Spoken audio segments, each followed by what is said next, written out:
You are listening to Rescue the Captors, the true story of a kidnapped jungle pilot written from within a Marxist guerrilla camp in rural Colombia, South America, by Russell M. Stendal, and read to you by Russell M. Stendal. Chapter 1. San Martin, Colombia, August 14th, 1983, 6 a.m. It was a beautiful morning, without a cloud in sight. My Cessna 170 taildragger accelerated down the runway and rose swiftly into the crisp morning sky. The old plane performed noticeably better with the recent installation of a Bush short takeoff and landing STOL kit. My Colombian friend Gilberto occupied the co-pilot's seat. He had wanted to experience his first visit to the Plains country, what we call Llanos in Spanish. After we departed our hometown of San Martin in southeastern Colombia, Gilberto was fascinated with the beautiful hills and onrushing streams of the landscape that plashed beneath the wings. Our first stop was the town of Mapiripan on the mighty Guaviare River. We delivered a packet of mail to my brother-in-law Raul, a flight dispatcher for the local airline, and the town schoolteacher. Then we began the 10-minute flight to Chaparral, our family ranch. When we arrived, we entered the ranch house to chat with my younger brother Chatty.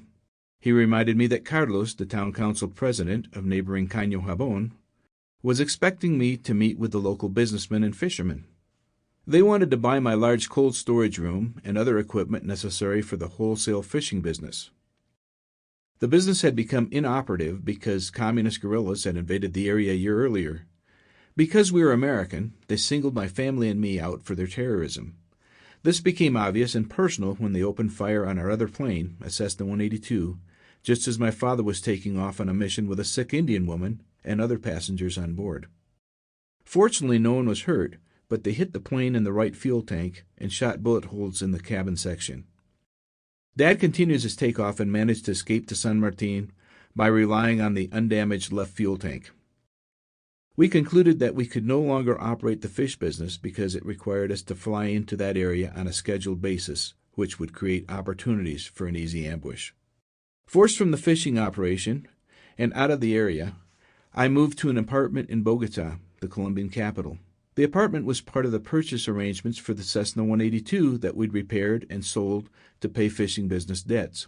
I planned to give these business activities a low priority in order to spend as much time as possible working with my Colombian friend and partner, Ricardo Trillos. He was starting a nonprofit family counseling and reconciliation ministry in Bogotá. We strongly believed that family issues were the root of Colombia's tremendous social and moral problems. The country was drifting out of control and moving toward anarchy as terrorists, mafia groups, government forces, and right-wing factions battled for control in a never-ending, many-sided, forever-escalating war.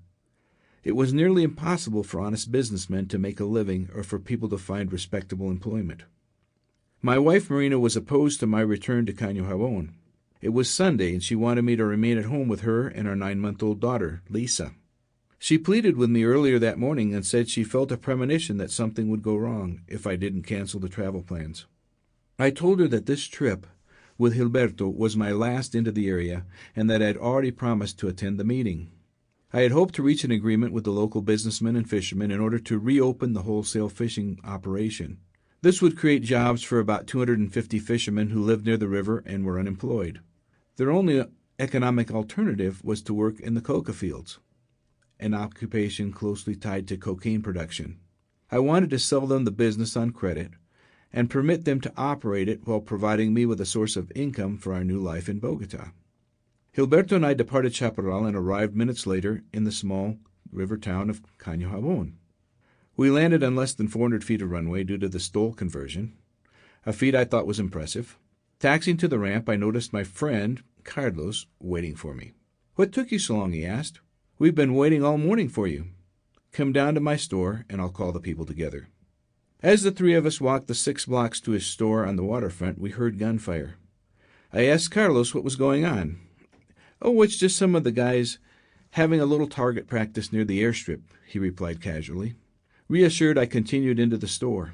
After entering, I noticed a commotion on the other side of town. Moments later, I saw armed men running down the streets. Women and children screamed and fled in all directions. Carlos said, "It's the law," so I felt no alarm. That was a reasonable Sample complete. Ready to continue?